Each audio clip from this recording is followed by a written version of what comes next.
Welcome to the single leg parlay college week 9 preview. A lot of big games this week to go over, a lot of playoff stakes, and a lot in the balance here. Don't get 2 losses and definitely don't get 3. And that's a big part of this week. We're going to go over right now. Got Danny above me, Al in the corner, Andy to the side. This is beer. Cheers. Cheers.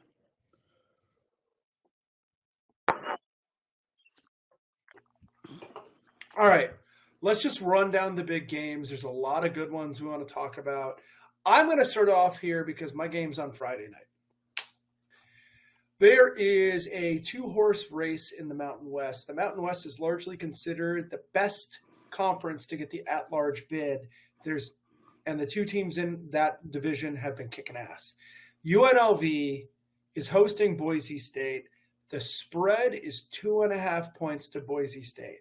Feel like we've spent a lot of time, maybe I've spent a lot of time talking about Ashton Jeanty. Like how often do you think about Rome? I think about Ashton Jeanty at least every other day because he's so awesome. He's trying to get to 3,000 yards rushing, which would be fucking incredible. And he's trying to get to New York. So I think your boy's going to get the rock. He's going to tote the rock a lot. We made fun of that guy who bet the under in his yards, and he only played the first half of the game, and the guy won by 1 yard. He is incredible. This UNLV team, I know they had a lot because their quarterback left because of fake NIL payments. Haj, I can't remember his last name. He has a double last name, but his first name is Haj. That quarterback is really good. Ricky White's really good. They have an awesome punt returner as well. Feels a lot like Devin Hester when he gets the ball because he runs like 5 different directions and then just goes. Super fun. Friday night, 10:30. I will be there, at least betting the first half. I think this is going to be a really, really important game for the landscape of the playoffs. I don't know if you guys have anything to add. The only thing I was going to add is that have you guys seen the memes about Ashton Jeanty and how he stands in the backfield? Like his stance is just him standing, and people are like, he looks like Michael Myers back there. I haven't. I need to see it. I'm just always impressed when I see him. And that chubby kid with the mohawk, Maddox Madsen or whatever is. I think Boise State was right. I think they were right with what they rolled out there. I think it's gonna be a really, really fun game. Yeah, that's hugely important. I'm gonna stay up for that one. You said it's Friday at 10:30. Yes, sir. It's gonna be a nice late night chaser. Time for a football game. So we'll all be texting. Yeah. Now that's it's primetime texting, and after a couple cocktails, be like, how can I spend money right now? Kids are in bed. Wives are in bed. Danny, I like your play. Why don't you go through the game you like the most this weekend? My pick or my favorite game? Because favorite game I thought we're doing. And I'm going with Notre Dame Navy. Because now, do I think this is going to happen? No. I think Notre Dame's going to roll, right? I think they should. They just are bigger. They're a bigger team, and they should be able to push them around. But if Navy finds a way to keep up with them in scoring, this could be a big shootout game with a lot of points. And if Navy can pull off an upset, that would be great. Yeah, this is a big, important game for Notre Dame. Their fuck around is gone. They ruined that by losing a game against Northern Illinois. That game may have gotten Coach Handsome fired if he doesn't put it all together here. He needs to roll through the rest of the season. The 2 big games on his schedule after this, Florida State and USC, both teams are not that, right? So none of those wins are going to even help them at this point. They have to roll. They have to kick Navy's ass. And I don't know if you know this, but I don't think it's becoming of an Irish Catholic association to go and beat America. I don't think they should do that. I don't care for that at all. I love this game. You just lobbed like a dead fish. I give you a dead fish. No, I'm not taking the bait, but I really want to crush that one out of the park. Talking about Irish Catholics and beating. Sorry, that was not what I was intending. I'm just gonna move on to my game, which is I'm a little bit biased here, right? It's a win-win for me.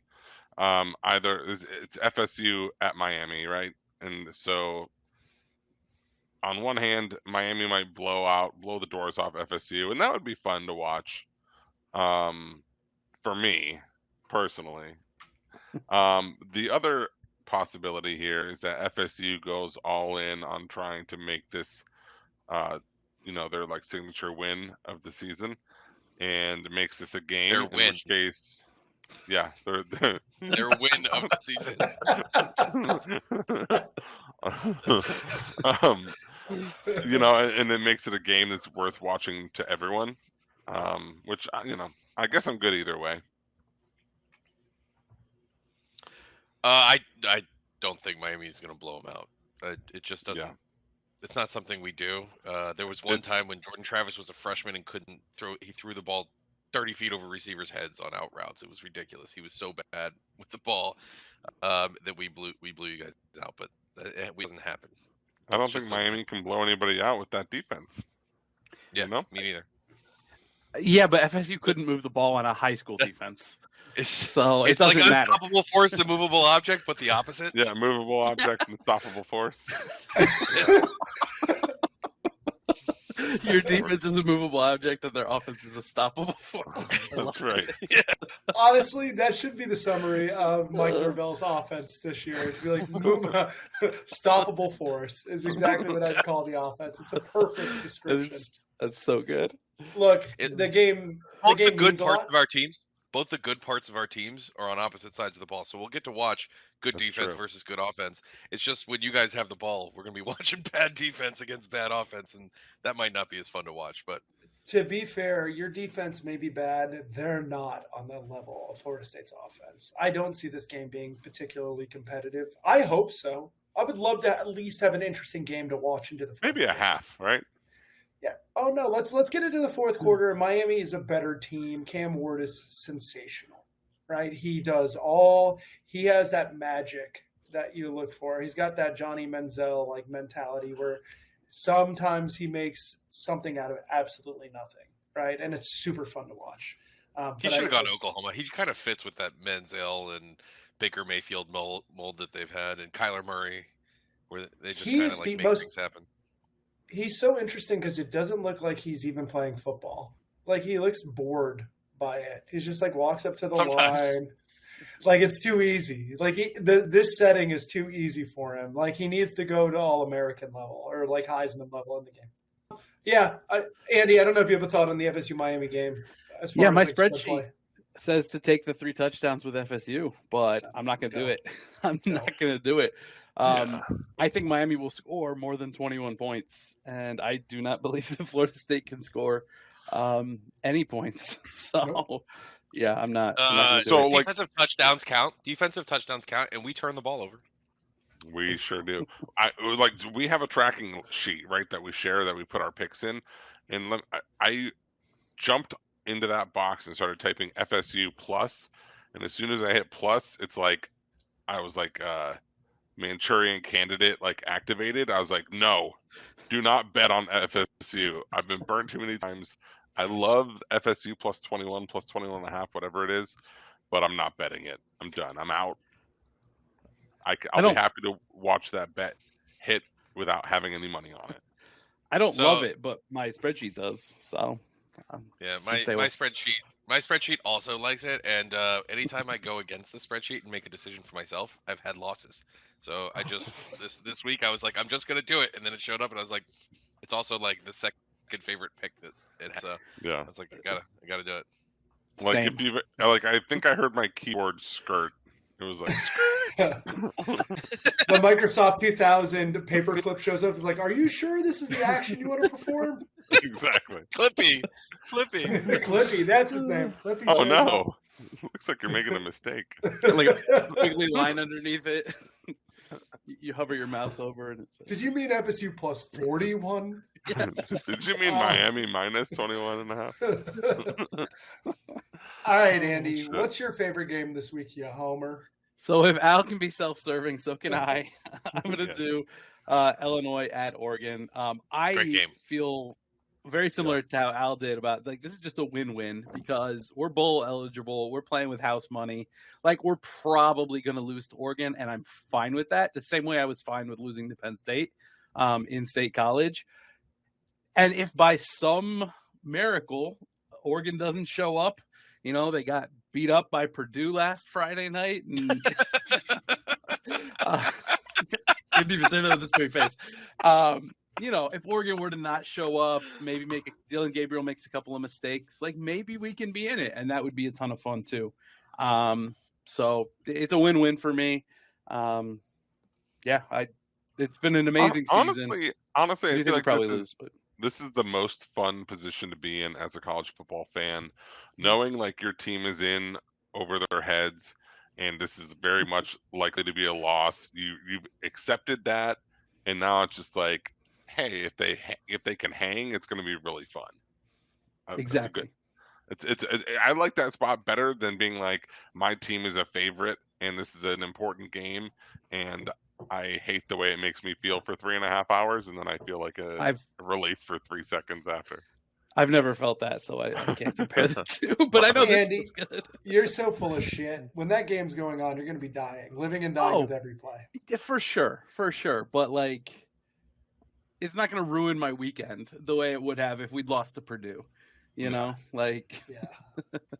You tried. I did try to. I think you make an interesting matchup against Oregon for what it's worth. I think your strengths will hold up pretty well against Dylan Gabriel. Look, they're going to score. Guaranteed. And they are big and strong on the defensive line. But you guys aren't a pushover. You're a good Big Ten team. You're built like a good Big Ten team. And I don't know if Oregon matches up extremely well against good Big Ten teams. You guys have the line weight and the line size. You have a little bit of line depth as well. Linebackers aren't bad. So I'd be curious to watch it. I think Oregon wins, right? But 21.5 is the number it's opened up at. Yeah. I think I have to take Illinois. I am. I will be. You know what? Yeah. I'm going to bet that. I'm going to add that on the sheet. If you're listening, there's a free pick because I'm just out of solidarity. Appreciate that. That is going to make it hurt worse when they do lose by 40, but... I just want to say that you said you don't know if they match up well against good Big Ten teams, and they did beat Ohio State. They did. How much did they beat them by? 1 point. 1 point. Yeah. That's what I'm saying. Like, yes, they're a very good team. I think Oregon will win. I do not know if Oregon can beat Illinois by 21.5. Oregon State hasn't really recovered from getting their asses kicked by Oregon, actually. Yeah, Oregon State has got they got a whole issue. UNLV was running away with that game against them last week. They fought. They made it interesting at the end, but it's hard to recover from losing DJU. And your conference and everything that you've ever fought for and money. It was a big loss. Your coach, your starting and backup quarterback, they lost a lot. They're starting running backs in Miami. Yeah. Oregon State had their wide receivers in Alabama now too. So yeah, they lost a lot. We are missing one. There's a couple other games that are really interesting this week. Just in the national landscape, all of them are SEC games. So look at us, SEC boys over here. Missouri, Bama. We talked about Brady Cook coming back on the last one. I don't know his health status. I'm assuming he's okay, considering he came back after going to the hospital. Yeah, he might be spending a couple hours in the hospital this game too. I think your boy's going to get hurt for sure. Bama's defense doesn't look great all year. Like, their passing defense is suspect. And you got Theo Weiss on one side, you got Luther Burden on the other side. Luther Burden hasn't been the all-world beater that he was previous year, but I think it's in there. And I could see this game being one of those coming-out parties for him. I don't know. I like this game. What's the spread, 14 right now? 13.5. I like it 14 better. I wonder if his family's reading Rainbow Money makes him less motivated. Mm-hmm. That's so bad. I don't even know how to help. No, it stays in. Why wouldn't you go with Star Trek money? You did reading Rainbow for free. I think LeVar Burton's known more for reading Rainbow. It's definitely funnier. Does not make it funny, apparently, but it's. Butterfly we all looked at you like. Did one of these teeth clenched smiles? Like, yeah, that's a good one. I felt it deep in my soul. Yeah, thank you. This got to stay in. You guys have thoughts on Mizzou Bama before I pivot on? I like it. I like it one should side. Be fun. You like football? Go football. It's a ranked matchup, apparently. I guess here's my one thought. And this is kind of giving my bet away, but in what world can you see Mizzou being 7-1 and Bama being 5-3? Like, that's not happening. Like, the new Bama's SEC world, man. There's a lot of good teams in there. Bama's going to be 6-2. Mizzou's going to be 6-2, and then that makes a whole lot more sense. It's the world that Nick Saban is no longer the head coach at Alabama. It's a big difference. The last time that Alabama had 2 losses before the month of November was Nick Saban's first year. 2007. Yeah. So there's quite a drop-off. You don't get the reduced NIL payments because you get to work with Saban as a kid. So that changes a lot. I think Kalen DeBoer is awesome, and Ryan Williams is ridiculous, right? Like that he's spectacular. But I don't know. I think it's a totally different world now. I think that's how they could have 3 losses. Yeah. Let's go to Nashville. What do you say, boys? Diego Pavia and them boys are anchoring down and welcoming in the previous number 1 team, Texas, into town. I don't know if you guys have a thought on this. I love this game. If I hadn't decided to be a homer, this would have been my pick for sure. I see this going one of 2 ways. One way is Vandy is going to be the second best team that Texas has played so far this year. And the other good team they played, they got stomped by. So maybe they made some good adjustments at halftime, and then it kind of got away from them in the fourth quarter. But yeah, that wasn't a total blowout game the whole time. It wasn't particularly close, most of it, but yeah. But the other way is Texas is pissed about the loss, and they come out and they just stomp Vandy. And I honestly think either of those is interesting. So I will definitely have eyes on this one. It's going to be fun either way. It feels like Texas gets out to a huge halftime lead, and then the second half is Diego Pavia backdoor time. So like a live bet, Vandy at the half. Yeah, if that's the way it goes. Plus for sure. like 30, plus 40, something like that. But also, I mean, this is the same Vanderbilt team that made Bama look bad. If you can do that to Bama, I know it's not the same Nick Saban Bama, but if you can do that to Bama, there's no reason you can't also do it to Texas. It's true. I think it's important to note there's 2 ways we can pivot in this statement I'm going to make. Vanderbilt welcomed Ball State into town last week, and it was tied 14-14 into the third quarter going into the fourth. Was it a look-ahead spot for Vandy? Were they looking ahead for Texas? Or is Vandy kind of regressing to the mean? Yes. Yes. Yes is the correct answer? Yes. I think I agree with that. I just want to say that in that first half when Georgia was blowing out Texas, they didn't have any good drives for touchdowns or anything. Their touchdowns were 34 yards and 13 yards, and then they were held to 3 field goals after short fields. So it wasn't like Georgia was like dominating that game. It was a couple of turnovers and some short fields that happened. And then Texas came out in the third quarter and scored twice, 2 touchdowns, 23-15. That was a game. I don't think that they got rolled by Georgia the way that, and then Georgia had like in the fourth quarter they had like a 8-minute drive that ended up kind of sealing it and putting them up 2 touchdowns again. But they only lost by 15. That wasn't like a blowout. Yeah. So if Vandy had one game circled on their calendar all off season, was it Bama or Texas? Alabama. You think? Yeah. I think Alabama's been in the SEC, and Nick Saban says that stupid shit. Like, it's hard to play in any SEC stadium except for Vanderbilt. Yeah. Okay. But I think after the Bama win, you go back to the locker room, you look at your schedule, and you're like, what's next? And you circle Texas. So recircling. Circle version 2. Exactly. Do you think? I'm curious to know what's the quarterback plan in this game? I know we're kind of split here. Got Arch Manning on one side, and Quinn Ewers. Neither looked particularly impressive. I don't know if you think there's a way they should go, or what makes them the best. Quinn Ewers in the second half, right? Yeah, he came out in the second half and played really well. Yeah. I agree. So I think that was like a wake-up call moment. He had a really bad start, and then Arch Manning did nothing. He was Quinn Ewers is still better right now. Like 4 plays. Arch still has a super high ceiling, right? Like he could still be really, really good. But right now, Quinn Ewers is still the better option. Most of the plays he made was with his legs, which has got to be the first time a Manning's ever done that. Like, hey, they say Cooper was the most athletic. They always do. That's what they say. Yeah, but you have to say that because he's also the only one. The most athletic Manning is like the tallest kindergartner. Okay, yeah, so that's the way to go. That's the right way to do it.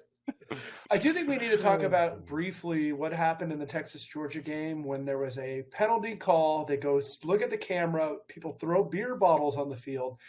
A, the fallout of that is funny. But B, like they overturned the call out of nowhere after like a quick conversation. I thought that was really weird. Did the beer bottles motivate them? Did the Texas crowd, did they feel the pressure of Texas like mounting on the referee's shoulders? I've never seen that before.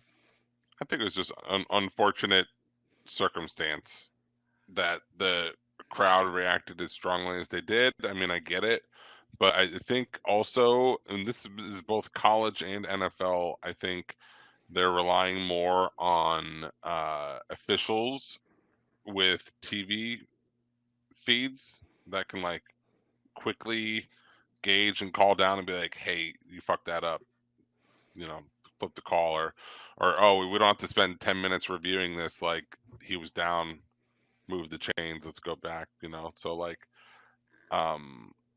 the way that it played out though is it looks like the crowd is influencing the officials, but it sure did. Yeah, at the end of the day, I think it's the more correct call. I think it honestly could have gone either way. I think it's more offensive pass interference than defensive, but like if they wouldn't have flipped it, it would have been like, hey, sometimes that happens, Yeah, I think the call was fine.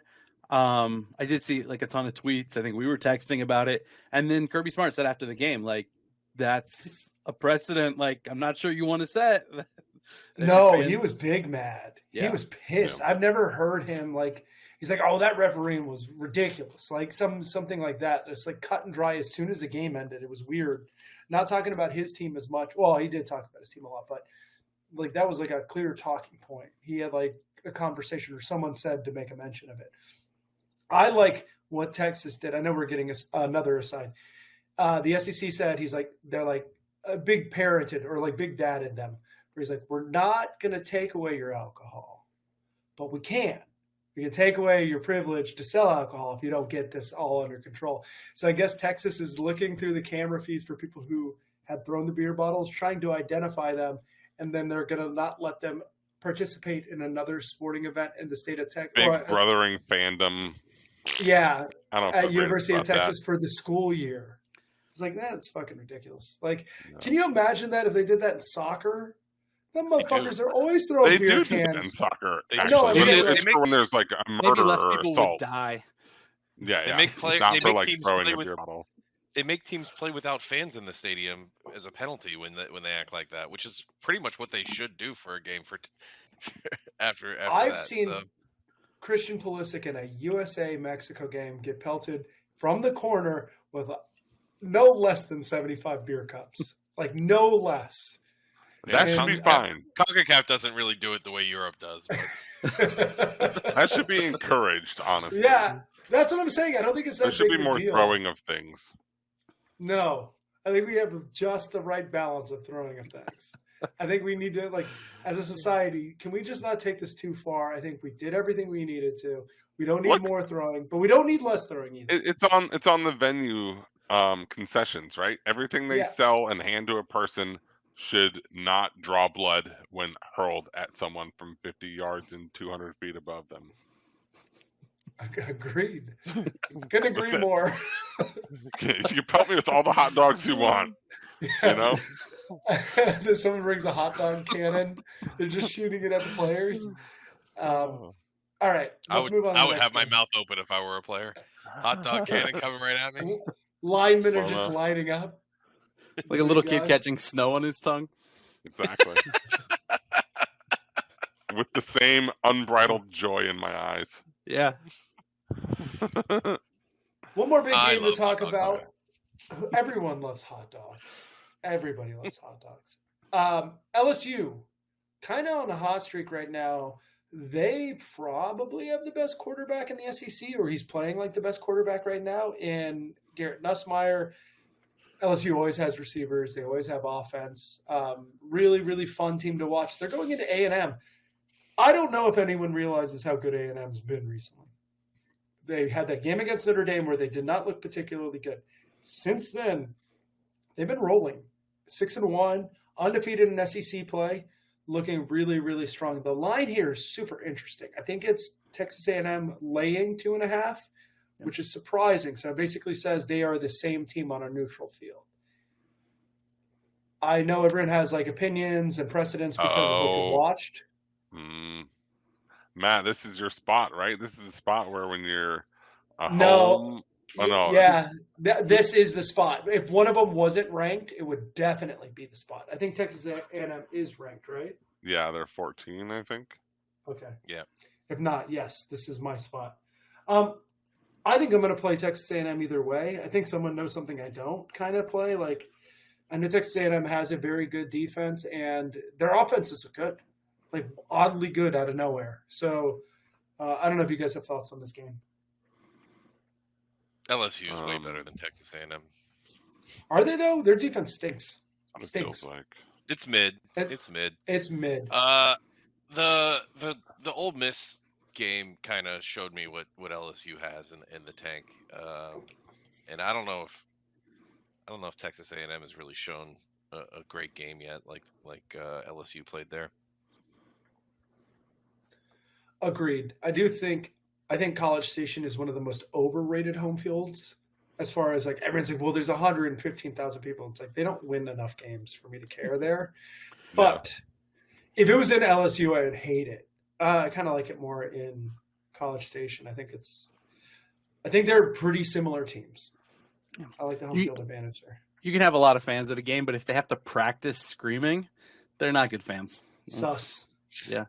You should be able to do that without practicing. Yeah. I guess I forgot about A&M. I forgot about A&M rolling Missouri. Maybe this is a better game than I think it is. I don't think LSU is a lot better than them then. If they can do that to Missouri. Yeah, I don't think I'm going to bet it. It feels like whichever side you take, it's like a coin flip. Then take the dog. Yeah, but it's 2.5, so it's like you're not likely to land on 1 or 2. Or not likely enough to want to bet it. Well, you get 1 or 2 or a win. Nobody's ever kicked a field goal from a point down to win a game. Thoughts? Or should we keep rolling to our best bets? Roll it. Roll that beautiful bean footage. Let's go to the best bets. All right. So let's start off with Al. Al, what's your favorite bet? Laying 13.5 with Bama. Don't overthink it. They're a lot better than Missouri. That's it. The end. Fair enough. Andy, what do you like? This is a crap game. Don't watch it, but take the points with Troy. Troy +7 at Arkansas State. Troy's going to win this one. That is a crap I like that game. Bet. Yeah, I like it too, but that's a yucky game. I don't want to watch that at all. It is. Danny, what are you doing? I'm betting against Michigan State here. They're not good. I know that they got a win against Maryland, but like they just barely beat FAU. I don't like Michigan State at all, and I think that they're gonna get rolled by Michigan. I think Michigan's gonna. They can't be as bad as they have been the last couple of weeks. So what's the best team in the state of Michigan right now? Is it like Western Michigan? I think it's probably Michigan, but that's like winning by default kind of thing. I don't think they're the best. I think they're the least worst. Yeah. I mean, it's the Lions, right? Oh, well, yeah. College. Sorry. Yeah, I like that bet a lot, Danny. I do think Michigan State went in and beat Iowa last week. Yeah. And that's great. That's really cool. And I think that makes the line. And Michigan losing to Illinois puts the line in a perfect spot to pounce. Yep. And Michigan by less than a touchdown, you've got to take Michigan. You got to lay them with Michigan. Yeah. I love this one, too. This is the only bet this is the only bet I like better than the Miami or the so. Yeah, all right. That's a good one. Look, there are a lot of good teams in the Big 12, and then there's a really bad one, and that is the Houston Cougars. They beat TCU. That was cool. Nice job. They're trash. Utah doesn't have Cam Rising. Their offense is a problem. Legitimately a problem right now. But they're significantly better than Houston. And for laying 3, come on now. I'll lay all 3 of them, and I'm going to take that one straight to the bank. Money lines. Any thoughts on the Utah game? No. I love it. Laying the 3. Yeah. Yeah. I think your bet and Danny's bet, if we look at the spreadsheet, a bunch of us are on that. That's definitely going to be one of our best bets when the article comes out later this week. All right, let's talk money lines. We have been on a decent run of money line bets recently, and I know this is a segment Al and Andy take great pride into, so I'm going to open up the floor for Al. Al, what money line plays do you like this week? So I got a few that I think are worth a dabble. Most of these are short dogs. LSU at A&M, like we just discussed. Akron versus Eastern Michigan. Akron, obviously terrible, but Eastern Michigan is equally terrible. And generally speaking, when it comes to MACtion, betting conference games in the MAC, it often makes sense to take the dog, and often outright, because those games can go either way. It's a conference that's known for chaos. Along those same lines, another MAC game, Bowling Green versus Toledo. I think all 3 of those are 2.5 or 3-point dogs. And then also, I think it's worth taking a flyer on Washington at Indiana. I think, obviously Indiana is on a roll. They look really good. Their quarterback, I believe, got hurt, and so he may or may not play in this one. I think it's an ideal situation to maybe see if you can get a juicy one on Washington money line. I like that. I think that's a fun play. Yeah. Andy, what you got? So first, I'm on the same one as Al with LSU, taking the money line there. And then my best bet was Troy +7, and I said they're going to win, so I'm taking Troy on the money line as well. Then I'm going to add Oklahoma State, West Virginia, and Georgia Southern. Oklahoma State. You say, but Baylor has not been good. So no, that's fair. I don't know why Baylor is almost a touchdown favorite in that game. That's crazy. Yeah, so if you're going to have a get-right spot, this is it. Put Dave Oklahoma State officially to bed from Baylor, then fire his ass after that one. Oklahoma State, West Virginia, and Georgia Southern round out my 5 there. I like it. I don't know if there's anyone else. Yeah, I'm on a lot of favorites, so I got nothing to add. Rourke isn't iffy. He's out. Yeah, he's out for sure. It's Taven Jackson. I can't remember his name. Taven Austin. Yeah, Taven Jackson. I was like, one of them sounds familiar. Both of them sound familiar. All right, I think that's it. Well, thank you for joining us on the College Week 9 preview. Let's go out and make a ton of cash this weekend. What do you say? And the best way to do that is go to singlelegparlay.com. Follow our articles. We got all kinds of nonsense, but we put all our bets in there. And if you would like to make it even easier, so you don't even have to go to the website again, go to the subscribe box, put in your email address, and we will send money directly into your inbox via our picks. And you can do with them what you will. Al has done a fantastic job with the write-ups there. funny, witty, and it gives you all the plays that you need. So enjoy it. Thank you all for coming. We love y'all. Cheers, boys. Thank you for coming. Thanks for listening to the newly rebranded Single Leg Parlay podcast. Visit our website at www.singlelegparlay.com, where you can read more of our thoughts, as well as subscribing to our newsletter to have our picks delivered straight to your inbox each week. And don't forget to follow Single Leg Parlay on all of your favorite social media platforms. Cheers!